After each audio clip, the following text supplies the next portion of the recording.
Estou aqui com o Mauro César Pereira, estava falando com o Casão, que essas coisas são... São Paulo tinha o verniz de um clube diferente, está cada vez mais igual, e cada vez mais igual para pior, né? Esse negócio de ontem, agora vai ter a votação no Conselho Deliberativo, parece que está tudo armado aí para o Casares se safar. Mauro, bom dia. Bom dia a todos. Esse verniz, acho que é um verniz um pouco falso, né?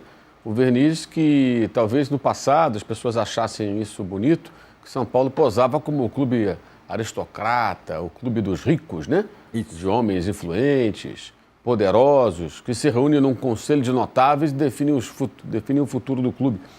É um clube fechadíssimo, sempre digo isso, de todos os grandes clubes do Brasil, é o mais fechado. Onde é mais difícil você tirar alguém do poder, eleger um candidato de oposição, por conta desses integrantes eternos, né, do Conselho, esses cardeais e tal, até a pompa dos cardeais, isso tudo uma coisa muito ultrapassada, uma coisa que ficou muito lá para trás, independentemente do poder que você tenha fora do futebol, do dinheiro que você tenha, da influência que você tenha, se não for um bom gestor, bem intencionado e capaz, você não vai levar o clube para lugar nenhum. E acho que é o que acontece com São Paulo. São Paulo, ele vive muito, como o hino diz, muito com ideias do passado, conceitos que já não valem mais, não é mais uma referência. Me chama a atenção a quantidade de ex-presidentes, inclusive alguns recentes, que não foram bons presidentes para o São Paulo e que participam dessa definição. Ou seja, quem vai definir o futuro do São Paulo? Pessoas que no passado recente estiveram no poder. Essas pessoas, eles foram bem na presidência? A Aidar foi bem, o Leco foi bem, o torcedor de São Paulo tem motivo para achar que eles foram bons presidentes? Eu creio que não. Mas eles definem. Eles vão lá e são parte desse petit comitê que define o que vai acontecer com o São Paulo Futebol Clube. Eu acho que já fica bem claro que é muito difícil mudar. E por conta disso, especialmente. É um clube muito fechado. Muito fechado. É quase impossível um grupo de tricolores, sócios do São Paulo, se reunirem, pessoas fora desse núcleo fechado da política de São Paulo. Vamos juntar aqui, vamos montar uma equipe, vamos tentar concorrer à eleição, vamos colocar o fulano aqui na presidência, fulano tem tempo, tem qualificação, a equipe aqui é boa, nós entendemos do negócio, temos um projeto concreto aqui, vamos concorrer. Putz, esquece, é quase impossível, você não consegue nem lançar candidatura. Eu diria que tão ou mais difícil do que ser presidente da CBF, que você tem que ter apoio de X clubes, X federações e tal, e é muito, muito difícil. Então, a tendência é o quê? Essas pessoas ficam girando. E se o Casares sai, a tendência é que um desses personagens, desse petit comitê ou arredores, assuma. Muitas vezes com o intuito de, sai o Casares, vamos ficar aqui, vamos deixar passar, o pessoal esquece, toca o barco e o clube segue. Segue como? Na situação em que está, né? E o pior, né? Esse momento político, né, do São Paulo, ele dificulta, inclusive, definições do futebol, né? No momento que vai começar a temporada. Várias situações que poderiam estar sendo definidas, contratação do jogador, saída do jogador, rescisão do outro que é caro, se for o caso, que não está dando retorno, tudo fica muito parado, porque o que está acontecendo é muito sério e meio que abafa os outros temas que são importantes, eventualmente não tão importantes, mas são importantes e que ficam ali em segundo plano. Assim, é um clube que, honestamente, assim, sem perspectiva de melhora, num prazo que a gente não sabe nem qual é. O que vai melhorar no São Paulo? Qual o sinal de que alguma coisa boa vai acontecer? Não existe nesse momento. E o torcedor organizado que abandonou o barco, acho que simboliza muito bem a crise, né? Que é um outro problema que São Paulo tem, isso já vem de outras gestões. O fato de ter torcida organizada muitas vezes está fechada com o dirigente. Eu lembro que lá atrás, quando o Muricy era vaiado, que São Paulo ganhava brasileiro e tal, mas fracassava a Libertadores com ele, né? Então ia bem em algumas competições e outras não, e aí houve um momento que pegaram no pé, até que ele saiu, dado momento ele sai. Nunca criticavam o presidente da época. Nunca criticavam, era o Juvenal. Sim. A arquibancada não se voltava, você lembra disso? Você Sim, que... é verdade. Não se voltava contra o Juvenal, quer dizer, a culpa nunca era do Juvenal. E isso durou um bom tempo com o Casares agora, né? O problema é o jogador, é o técnico, é o Zubeldia, não sei quem, o Casares estava acima do bem e do mal. Agora não deu, né? A bola bateu aqui assim, a água está batendo aqui no nariz já, aí a torcida vai lá, coloca faixa, protesta, mas demorou. Isso também é muito ruim, sabe? Esse vínculo não é legal. Torcida organizada, a gente sabe que na prática não é assim, mas quando elas surgem lá nos anos 40 e depois mais nos anos 60 e 70, todas elas surgem como movimentos de resistência e de enfrentamento a maus dirigentes. O propósito inicial era esse. É muito ruim quando ela, de certa forma, compactua com o que está errado, faz vistas grossas por alguma razão. Sobre 3 pontos sobre o que você falou. Primeiro, assim, o Leco, ele não foi um bom presidente. Ele, como você falou, né, capaz de Casares sair, entrar uma outra figura dessa turma aí. No caso, é o vice-presidente que chama-se Masses, que é dono dos estacionamentos Masses aí que tem aqui na cidade de São Paulo. É uma figura politicamente nem tão proeminente, mas seria ele que assumisse. Mas no caso do Leco, ele assumiu justamente na vaga do Aidar, quando o Aidar renunciou. Para você ver como todo mundo ficou ali mesmo. E o Leco foi o Leco, o presidente que todo mundo sabe, um dos piores da história. O Leco foi a favor da renúncia do Aidar, porque ele sabia que... ele assumiu e depois fez o que fez no comando do São Paulo, um desastre. E o Leco eu lembro que quando... como um 6-1 para o Corinthians, por exemplo. Quando o presidente era o Juvenal, o Leco era o diretor de futebol. Isso. E tinha o vice. Me lembra o nome do vice? Vice... Ai, meu Deus, deu branco. De óculos. O senhor também. Muito educado, muito eloquente. Assim, Rapaz, preciso lembrar. Mas... Enfim, tinha o Juvenal, tinha o vice-presidente, cujo nome agora me deu branco. E o Leco, ele era o diretor. O Leco era o cara que chegava, eu lembro muito disso. Eu lembro de fazer várias transmissões no Morumbi, no rádio. E antes também, ouvindo, acompanhando. O São Paulo chegava, o ônibus de São Paulo, algum jogo, qualquer um, domingo à tarde, por exemplo, né? Torcida, aquela coisa toda. Desceu o Leco do ônibus. E sempre dava entrevista a todo mundo. Eduardo Afonso sempre entrevistava ele ali, né? Isso. Ali na porta. E falava. O Marcelo Portugal Gouveia. Marcelo Portugal Gouveia. Esse era o presidente. Esse era o presidente. Teve o Ataíde, mas foi depois do Ataíde. Não, era o vice do Juvenal, de futebol. E o Leco sempre dava entrevista. De vez em quando a coisa não ia bem, ele era o cara meio ácido com relação ao Muricy. Ele era o cara que fazia algumas críticas e tal. Aí ele aparecia. Eram os momentos que o Leco tinha alguma visibilidade na mídia. Que ele não era muito relevante ali. Eu entendia sempre dessa maneira. Acho que todo mundo entendia assim. Passou um tempo, ele era presidente de São Paulo.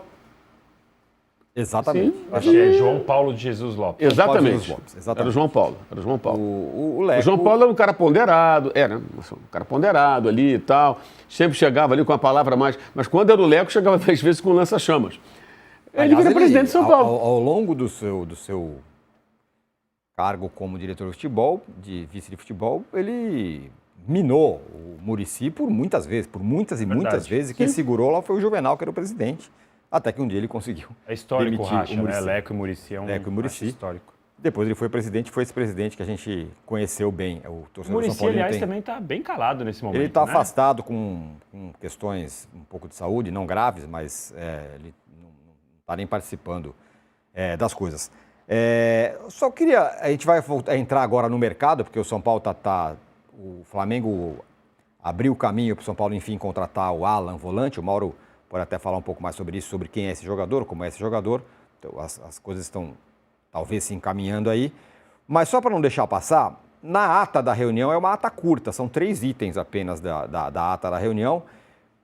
E o item 3 chama a atenção, o Danilo, dessa ata que, entre aspas, absolveu o Casares. Ela fala assim: não obstante a gravidade do momento, diante da inexistência de prova material ou de comportamento, e aí que é o ponto, ou de comportamento que já não tenha sido habitualmente utilizado na direção do clube, entende que, do ponto de vista estritamente jurídico, não há elementos de prova material para justificar o parecer favorável ao impeachment presidencial.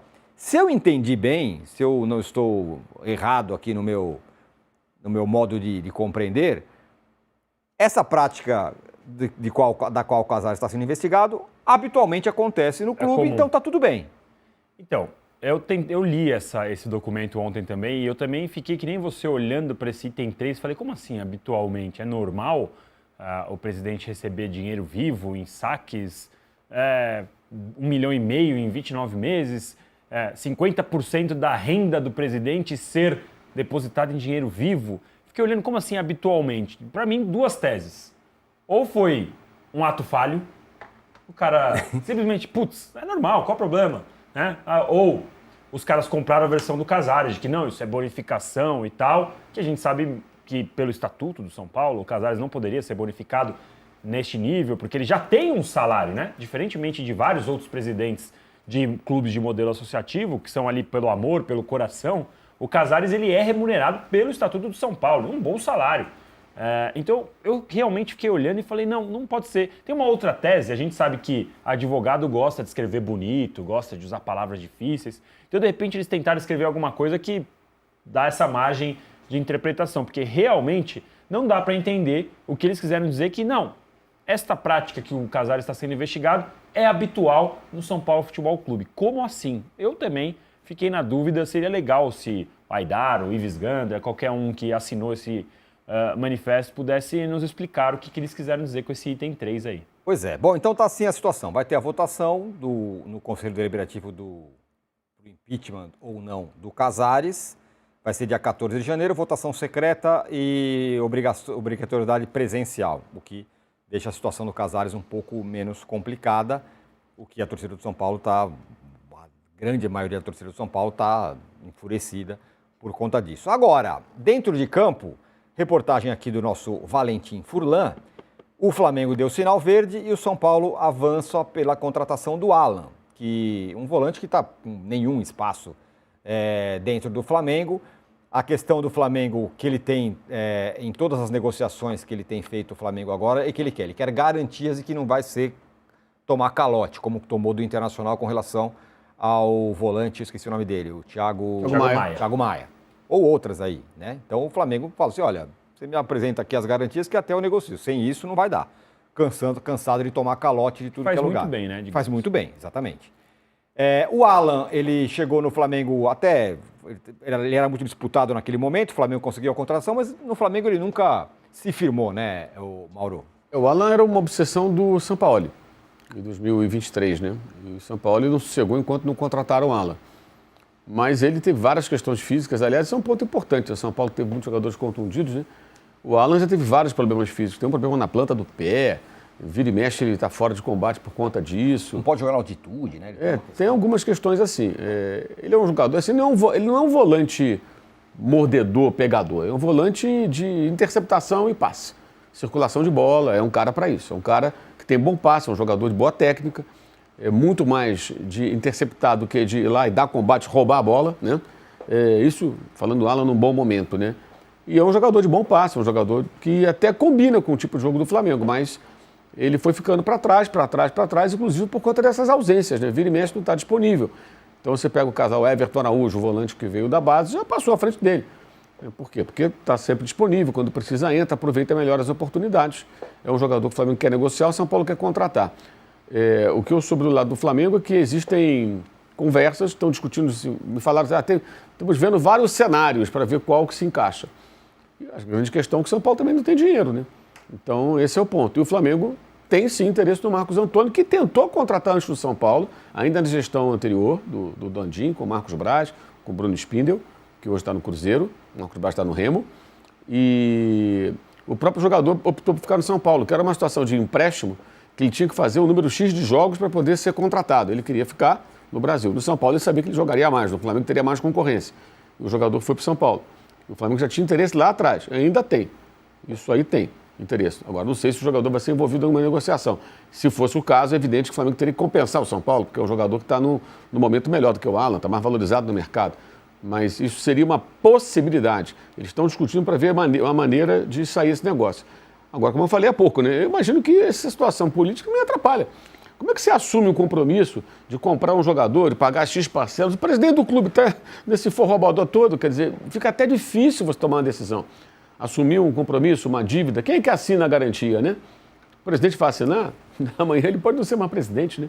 É uma situação muito delicada, que eu acho que dificulta também o departamento de futebol em meio a esse furacão. Mas é um jogador que o São Paulo quer contratar. Se ele conseguir uma boa recuperação física, ele é um bom jogador, ele não é mau jogador, não. Você vai ouvir muita gente falando assim, especialmente torcedor, não joga nada, é bagre, bobagem. Isso é bobagem, ele não é mau jogador. Agora, ele não conseguiu jogar no Flamengo. Isso tem que ser dito. E é um jogador que teve questões físicas. O São Paulo sofreu muito na temporada passada, com uma quantidade imensa de jogadores lesionados. Então, acho que o São Paulo deveria ter um certo cuidado nessa contratação também, no que se refere à parte física do atleta. 28 anos tem o Alan, que, como disse o Mauro, teve muitas questões físicas ao longo